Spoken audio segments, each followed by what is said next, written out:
Guys, it's been a while since I posted a video. I'm going to try a different style on this one. Now I've got someone to hold the camera for me. So last time we shot a video on the car has been quite a while. There's a lot that's actually been done to the car since the last time we shot a video. Last time we were talking about the wiring harness. That's long since been finished. The harness is all done. I did put disconnects on the firewall, but you can see everything's all done. The loom turned out really nicely.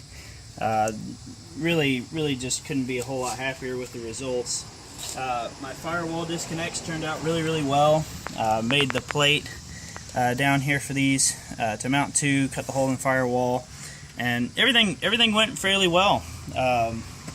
And the car's been running pretty much better than it ever has, and it's been really good. We were able to run it at the drag strip a couple of weeks ago.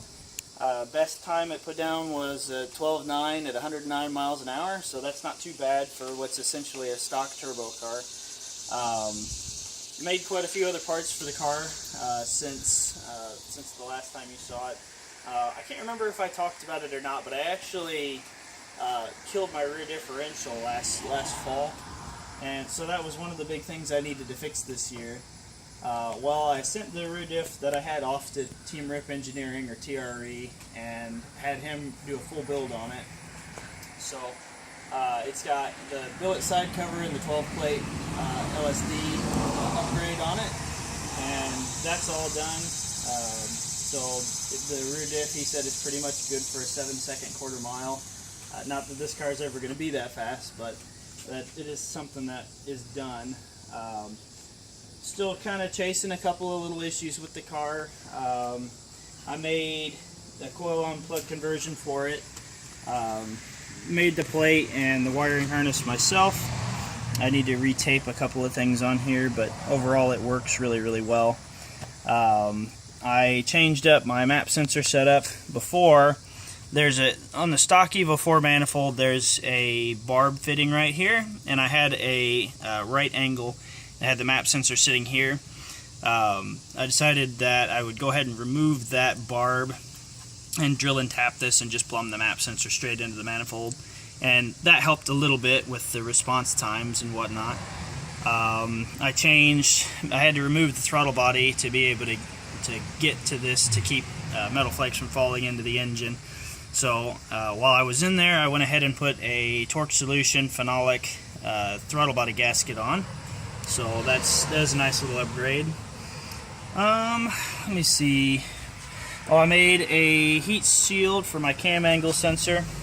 I could have just bought one of those, but it was kind of one of those things like, why spend $30 on something that I can make myself with scrap metal that I've got laying around? So I just made one of those and bent it out on a vise, so that worked out really well. Let me see, what else did I get done this week?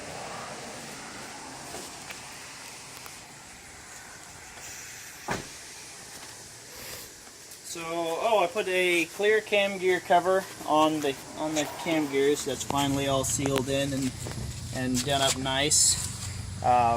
The car was having some oil leaks. As you can see, there's a rag wrapped around my power steering reservoir.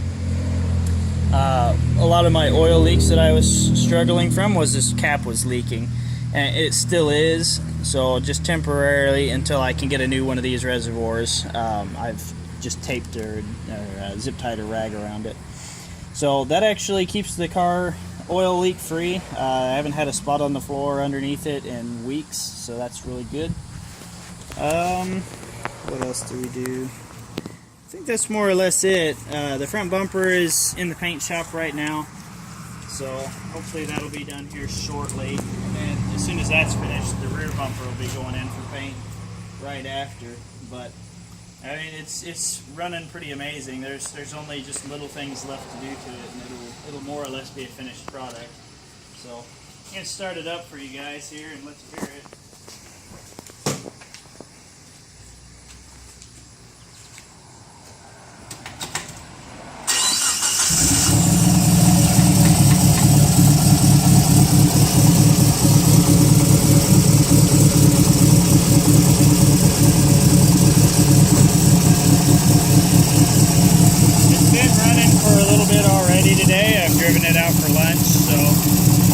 it's already more or less warmed up.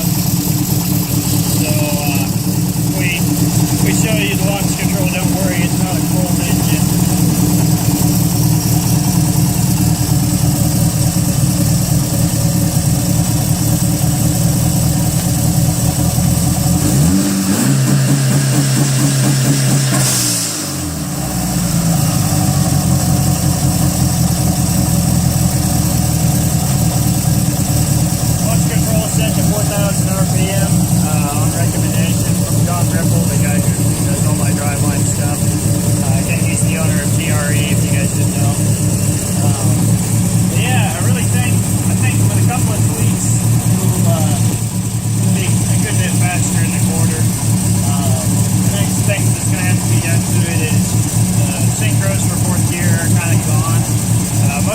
Know that I bought a lot of these parts used to do this conversion. This transmission had 100,000 miles on it. It was 160,000 kilometers on the car when I got the half cut, and it was more or less like I didn't really know the history of it, but it looks like whoever had it beat on it pretty good. The synchros for fourth are almost gone. I have to granny shift into fourth gear, and second gear is kind of getting pretty bad as well. So thankfully I can still shift into second pretty good, but no lift to shift is not really a viable option. I can't do that. It locks me out of the gear. But so probably a transmission build will be coming up, and I'll probably do a XD twin disc organic clutch at the same time.